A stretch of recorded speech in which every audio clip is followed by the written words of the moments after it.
Hello, everybody. Welcome back to another episode of Oxygen Not Included. We're on our all achievement run. We ended our last cycle on our last playthrough on cycle 103, and you can see we're on cycle 203. It's because I did a 8-hour live stream where we got through the next 100 cycles. I'm going to do a little recap of that here, and then I will have the stream replay available on the channel too if you are interested in watching any of it. It is quite a long stream, so it's there if you want it. So first things I want to show is I started out by putting in this oxygen system. So it's a self-powered oxygen maker, or a SPOM as people call it. It's pretty much based off of the full Rodriguez design that Francis John uses. I've added a few extra things to it. One is that I put a infinite gas storage at the bottom for the oxygen. So you can see we have quite a bit of oxygen stored in here. So basically, as the oxygen runs out of the pumps, I have a couple of filters down here just to make sure that it's just oxygen going in. And a little bit gets through because the filters only capture 999 milligram or grams in out of the 1K that's coming through it. So a little bit passes through and gets ejected out into the base. But it all gets stored in here, and then I can pump it out as I need to for use in the base. And so it uses a little more electricity than if I were to just pump it out, but it allows me to continue running the oxygen maker even when the base doesn't need any more oxygen, and I just store it for later. I have run it for a while. I haven't had any problems with it. Hopefully this doesn't break, but I have it set up so that there's these three different channels coming in, and I could add more because I made the space bigger in case I have another line that I want to put in coming from another source later. At the top, I have the hydrogen that comes out also runs through a sorter, and any hydrogen goes up, and anything else gets ejected out, just like before. And then the hydrogen originally goes to these 6 hydrogen generators, which are set with the automation to only run when the battery needs power to run the oxygen maker.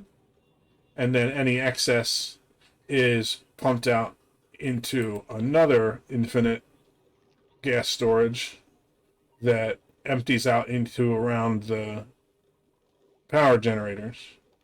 And so what happens is, since the hydrogen is better for cooling, I have the hydrogen cycling through to cool down these hydrogen generators, and it keeps them cool enough that it's not much of an issue. I plan to run through some radiant cooling through here later with some gas pipes so that I can cool it down even further. And then I have a gas pump that is set up so that whenever the gas in here gets over 1 kilogram, it pumps out the excess, which goes up to a hydrogen plant up here that I'm working on, which is connected to our main power grid. So it supplements the power we have. And the reason we have that is because we're still working on super sustainable, which means we can't use any power sources from the list, the natural gas, petroleum, wood, or coal. And so we're trying to get as much power as we can from wherever we can get it. I also have a second input set up so that I can run a line in here when I start filtering gas out of the map. I can have the hydrogen dropped off in here and automatically go out to my power generation. I set up liquid locks on all of them so that the duplicates can get in here to do work, because these are still works in progress.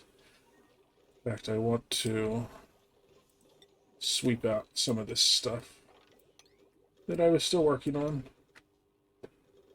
I had a gas pump down here to get any gas other than hydrogen out. I just need to seal it back up now.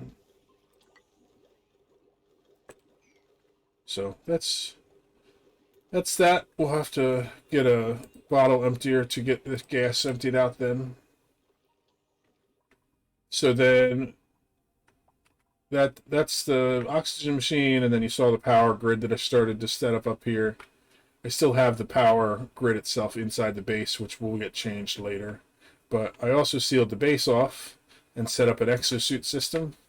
So one of the lines of oxygen coming from the SPOM are fed directly into the exosuits, and I have it set up so I think I set up about half the duplicants have access to leave the base right now because they have exosuit training. Yeah, 8 of the 15 are allowed to leave. The problem with exosuit training is that if they don't have the um, training in exosuits, they move so slowly that they can't really get anything done. So I've just set up so that 8 of them can get out, and then the rest of them are staying in right now and maintaining the base. Eventually, I'll get them all trained up, and we can go from there. So, but I still have a lot of work I need to do inside here, getting the final base done. Then I set up a ladder shaft that goes all the way up to the space level. I haven't breached into space yet, but I have started to expand left and right. And that shaft also goes all the way down to the bottom of the world, to the oil biome, where we're going to do some work in getting the steel processing and plastic production set up. We have a couple of geysers we found along the way. There's a saltwater one here. There was a cool slush one over here, and then a couple of natural gas geysers we'll be able to use when we get access to do that after the achievement's done. And then I believe this one is an aluminum volcano that we'll end up processing and getting it set up to create us unlimited aluminum to use around the base, which will be really handy. But so, the next task as far as that goes is I'm going to work from the top down and clear out the base and start processing the gases that are in here so that I can store them and, turn them into something useful. We also uncovered the teleporter so that we can go to another asteroid soon. And I believe this is the supply teleporter output, which means when we're over at the other asteroid, we can have items sent back. Don't think we uncovered the transmitter yet, but I'm sure it's around somewhere. That we just haven't gotten it popped up yet. So as we explore, we'll do that and get more. We got quite a few of the achievements finished for our achievement run. We still have a ways to go, though. The next ones we're going to be working on are super sustainable, which we're already in progress on. I've started the achievement for using smooth hatches to create refined metals, which is this one. We're actually almost there. That probably will finish before the end of this episode. And slick is one that will get done pretty quickly because as soon as we go into the oil biome down at the bottom, we'll have that one done. So we're getting quite a few done. We have a lot to do still yet. And then we also have the DLC achievements that I haven't even really looked through yet. So quite a bit to do still. So I'm going to get a few things set up here to continue with the expansion, and then I will be right back.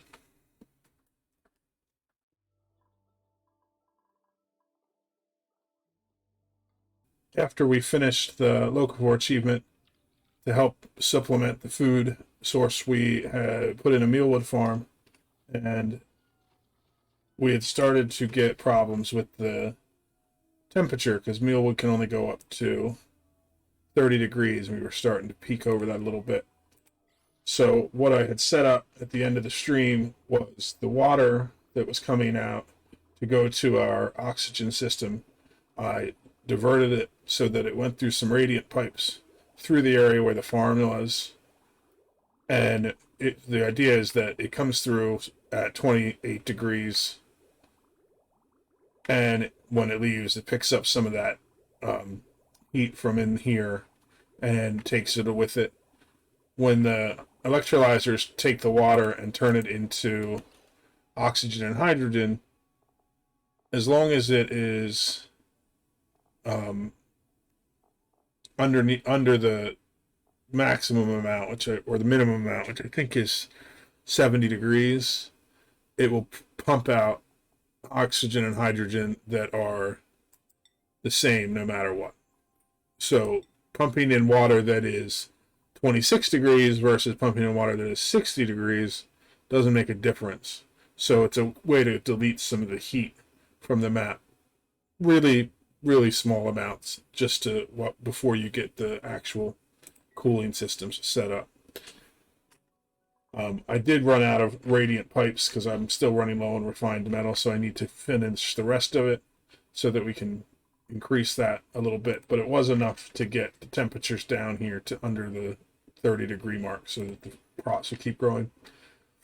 Also, when we had started the stream, our water was up to about halfway through this one, and we're down almost out. So I had quickly set up a system where we're pumping out the polluted water from this pool. It's being processed through a sieve, which is then taking that water and just directly dumping it down into this tank. And what I should really do is just have this line come down and feed it directly into the line, and then have this as an overflow. In fact, I think I'm going to set that up right now while we're talking. So basically all we're going to do is whenever a fluid gets to these liquid bridges, they try to go over the bridge first. So I will put it down so that it goes like this. We'll also put in another bridge like this. And then that way, when the water comes through, if there's room for it to go into this pipe, it'll go into the pipe. And if not, then it'll come out and it'll drop through the drain. And it basically, I just want to save a little bit of power. If we already have it pumped in a pipe to send it on through, we could also put it into some reservoirs. We may do that. But for now, at least this will keep water flowing into the oxygen makers for quite a while. It'll take us a while to get through all of this, and that'll give us enough time to get our cool slush geyser down here cracked open and start processing that water. And this water will be really helpful because it's going to be much colder than the water that we're using now, so we can use it to take some of the heat from our base away until we get aqua tuner, steam turbine combo cooling set up. So I just wanted to show those two systems that I had set up. Those will keep us running for quite a while. Our food is doing fine. In fact, it's getting to the point where we really need to set up some cooling to cool down our food storage so that we don't have food that keeps rotting away, because we have quite a bit of rot that's happening. So we need to work on that sooner rather than later, but we need to get some more things set up before we can really get into that. So we're going to let all that run, and going to work on getting the top of the map cleared all the way over to the left and right so we can see what we're working with, and then we'll start working our way down. And at the same time, we'll have some duplicates getting ready down here to crack into the oil biome to get us some oil for processing. So now that we have exosuits, we can do quite a bit more than we did before.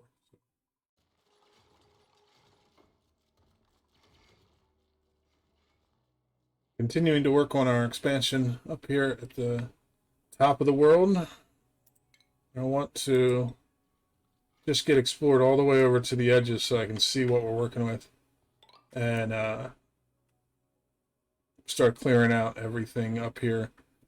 Once we get the whole thing finished, I will find a place where we can set up some gas pumps with some automation to start collecting these miscellaneous gases that we have in here and dealing with them. We want to get chlorine saved for later use. Hydrogen we can use right now to power generators, and the polluted oxygen we want to get down somewhere where we can have a processing area for it to get turned into oxygen. We already have a room over here that's all polluted oxygen, and we just kind of bottleneck it through here with these deodorizers so that it slowly gets turned into oxygen. But we could set up a much better system than that for processing it. But I think that what we'll do is just first get this cleared out, and then we'll figure out all the different gases we're going to be dealing with up here, and we'll set up some infinite storage on it so that we can just start clearing everything but oxygen out of the base for the time being, and that'll give us projects that we can do in later episodes to work on each of those things. So we just got another achievement. There we go. That was the producing 10 tons of refined metals from smooth hatches that I was talking about. As far as that goes, I did talk about this on the stream, but with the hatches, when they eat raw metals, they give back 75% of the metals as refined metals. And so you do lose 25%. But when you use the rock crusher, which we got rid of, to do the same thing, you take 100 kilograms of the raw metal, and then you get 50 kilograms of the refined metal, and then you get the rest back as sand, which is not a great deal. So as far as getting refined metals going, we're going to leave one stable full of smooth hatches here, and we have a couple of incubators to keep that population steady. And so then we have a feeder here dropping out copper ore and one dropping out gold.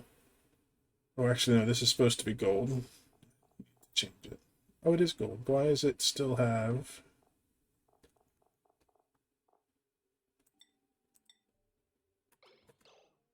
Okay.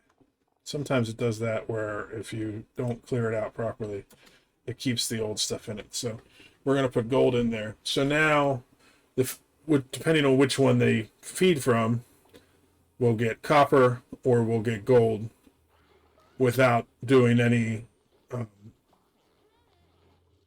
duplicate labor other than grooming and keeping the smooth hatches tame. And so we're going to leave this one set up that way so that we can use it until we get to the point where we have metal refineries set up, because when you use them, haven't even done the research for those yet, I don't think. The metal refineries, you need a lot of cooling to handle them, but they give you back 100% of the metal as refined metal.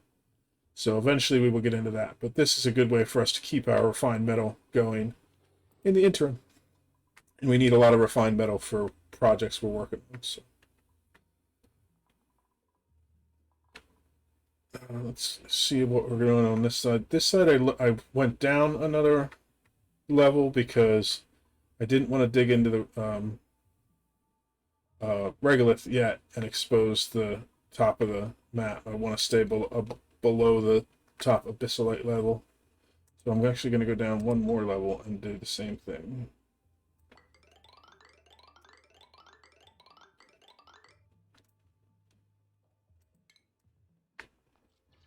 Eventually we'll end up getting rid of all of it, but we're just getting started on dealing with temperatures and things like that. So we don't want to go too fast. We don't want to go too far too fast.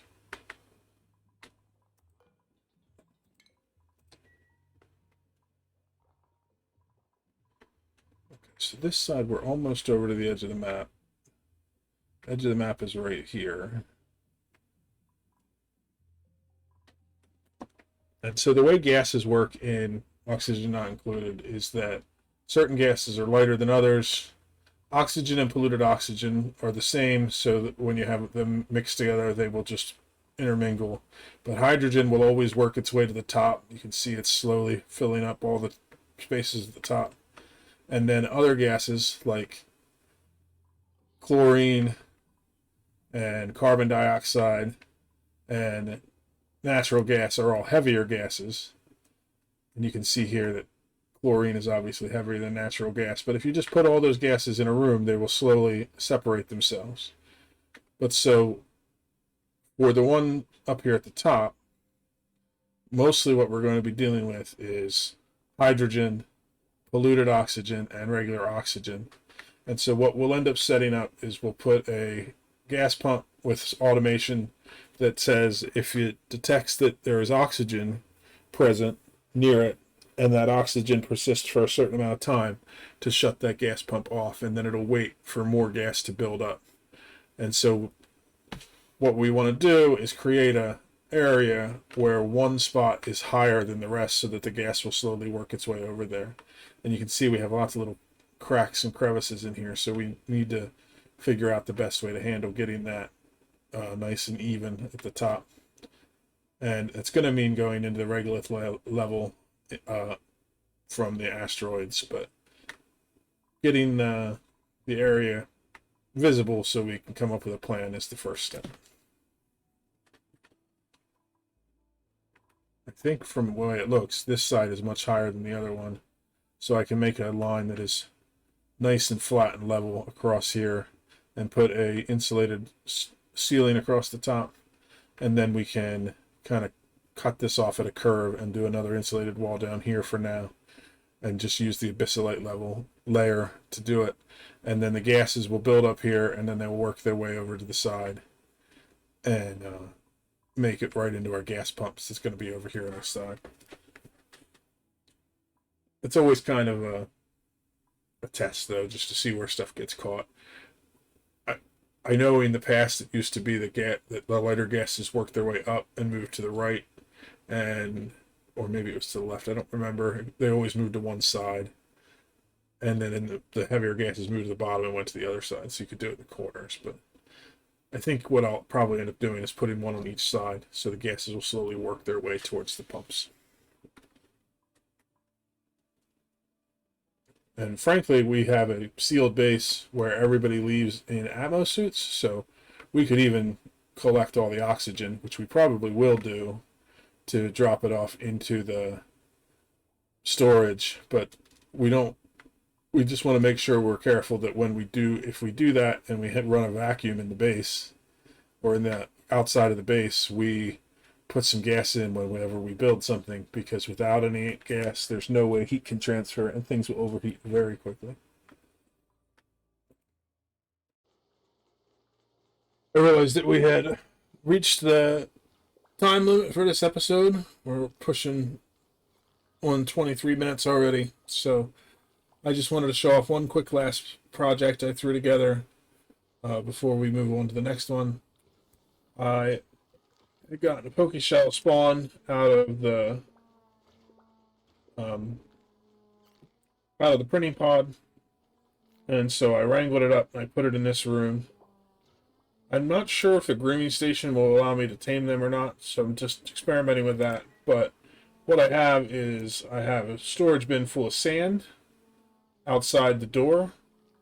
The sand can go into the sieve, and when polluted water goes into it, the sand will get turned into polluted dirt, which is what the poke shell spawn will eat, and then it'll give out sand. So basically it takes the polluted dirt and gives half of it back as sand, so you recover half the sand from the sieve that was used and can use it again to get more use out of it. I think the grooming station is not going to be something we keep in here. We'll end up getting rid of that and moving this door back and then locking the door, because I think that the poke shell, when it's mature, it will lay an egg by itself without us having to do anything. And when that egg is in here, it's going to get aggressive. So I don't want duplicates to be able to go in here. So basically the storage bin will stay on the outside of the door. Duplicates will deliver sand here. The auto sweeper will grab the sand and feed it into the sieve. Poke shell spawn will turn the polluted dirt back into sand, which will get stored out here until we need to use it again. So hopefully it'll be a nice little process that we can use. If it all works out, I probably will redirect the output from our lake of polluted water to go down through there too, rather than having a second sieve up here that we have to operate manually. And we'll just have to set up some plumbing to make it so that the output from the lavatories goes in first, you know, because we definitely don't want to have that back up, or we'll have a mess all over the place. So we'll work on that next time, and then we'll work on the expansion as well as the sorting out some gases during our next episode. So I hope you had a good time, and I hope to see you in the next one. Bye.